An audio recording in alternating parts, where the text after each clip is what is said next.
Hey, so I wanted to do a little bit of a follow-up video on the R-Trap.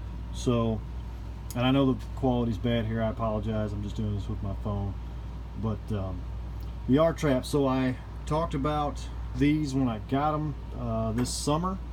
Went over, you know, the different kind of dog that they have, the push-pull trigger system, very sensitive trigger system, and they worked well.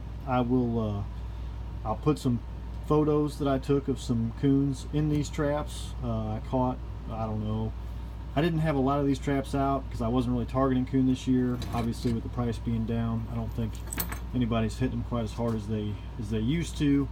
But you know, I caught, I don't know, 15 or 20 coons. Probably half of those were in our traps, and I never came up to one of these traps this year that was fired without a coon in the trap.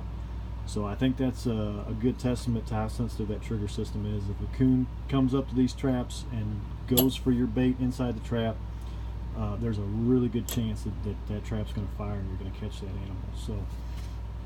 So I do have a couple of concerns about the R-Trap, and you can see, so this is the way that they come. They've got this big dog. You use that as a lever to actually lever your spring closed to set the trap, and this is what they look like when you get them. You can see the difference in the shape of this one to the shape of this one. You know, I'm no He-Man, but just from setting this trap multiple times, that dog is beginning to bend. Now there's a gusset stamped into it. You can probably see right here, there's a gusset stamped into the dog to, I'm sure, to help with that and to make that piece a little bit stronger right there. You know, you get some mud in here and it's gonna, you know, jam up your system. But I mean, let's face it, you know, coons live in mud. You're gonna have mud head to toe when you're coon trapping. It's just the way it is. You're gonna have coons that are covered in mud. Your trap's gonna be covered in mud. It's the nature of coon trapping. So it's a little bit concerning to me, you know, to have this thing bending so easily, and you know, maybe a half a dozen to a dozen times setting it that it's already bending. Now obviously, you know, so one of the things I would say is you really need to look in these holes. You really need to look and make sure there's nothing blocking your path when you're setting these, to make sure you don't bend this up. I had to put it in a vise and bend it back out. It still bent a lot, but it was bent so bad at one point that it wouldn't even couldn't even set the trap. So that's one potential issue, and I'm not you know, 100% on that yet. I'm not, you know, making a call yet, because one trap has exhibited a problem. That doesn't mean the rest of them are going to.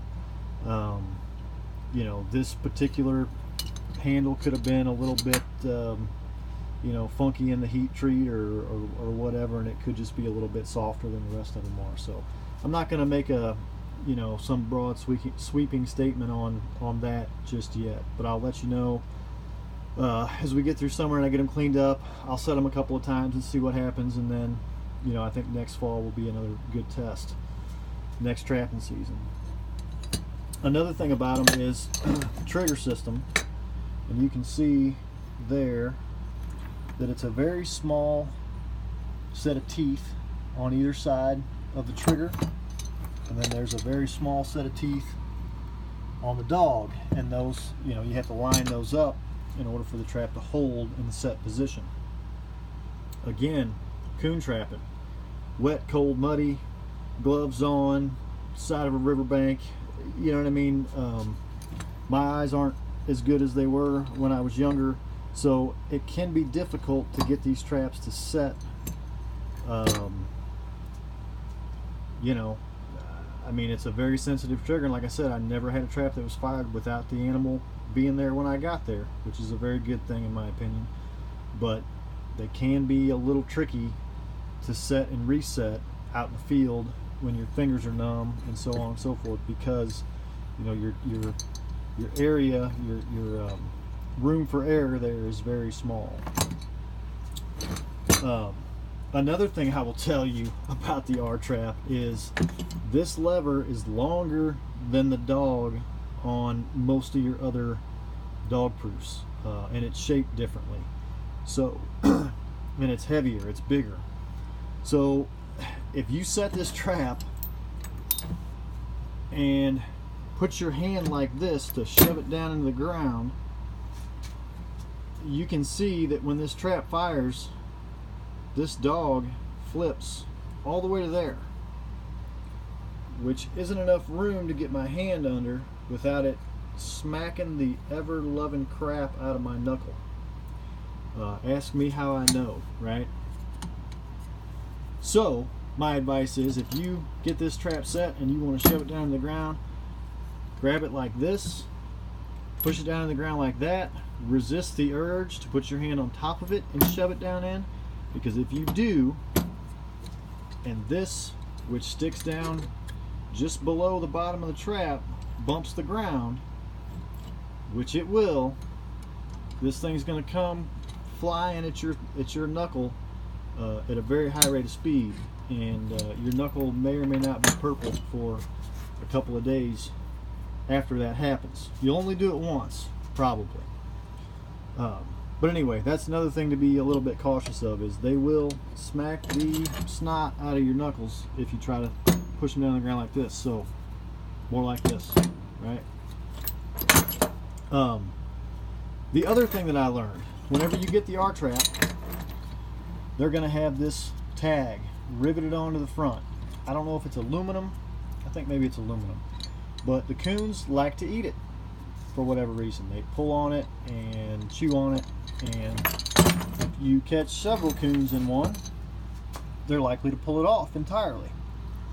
And that's what you'll find when they do. That tag right there, R-Trap, sits on top of that. Now, I'm not going to say anything about that because I know there's a lot of controversy out there, and I don't know even the beginning of the story. I am not educated enough to speak about who designed what and who owns what and who copied who, and I know there's some controversy out there about dog-proof traps and the different designs and things like that. I don't have a favorite. I don't have a dog in the fight. I don't know the history of the situation, so I'm not going to talk about it. I'm just telling you, if you pull the tag off an R-Trap, that's what you're going to find.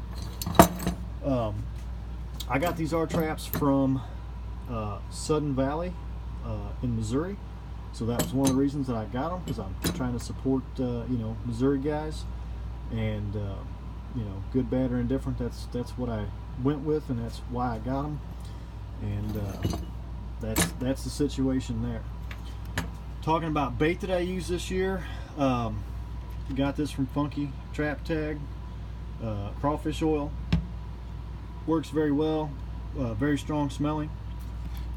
Molicious DP Coon Bait, which is also a Missouri guy, Green Top, Missouri. Works very well. From what I can tell, it looks like it's fish food pellets, and there's some special sauce he's got. You can see kind of stuff at the bottom. You gotta shake it up to get them to get nice and coated in that stuff, but has a sweet smell to it. Works really well. No complaints. And then the other thing is the circle triggers from Rusat. I got the crayfish model. This one caught, I think, 4 or 5 coons, and it's pretty tore up. They're a pain in the butt to get into the trap. You got to take the trigger out to get it down in there and put the trigger back in, and when you want to take it out, you got to do the same thing. You got to take the trigger out, pull the thing out, and then put the trigger back in, which is kind of a pain in the butt. But they work really well, and I'm guessing you could catch a dozen or more coons on one, before you had to go about placing it. So the other thing that's nice about them is you can throw these in there, the night before, the week before, have all your traps already set up, and just walk out there, set them, stick them in the ground, maybe take some crayfish oil, squirt it around, and make a little trail or a little line out to the trail, and you're pretty much good to go. So worked very well, worked very well, worked very well. These worked very well. you know, aside from those few little concerns that I have about them, and I'll make another post on these, you know, maybe after the summer, after I get them cleaned up and set them a couple of times, as far as the bar. And then of course after next season, you know, I'll do another video and see how they're holding up at that point. But that's the R-Trap update. Thanks.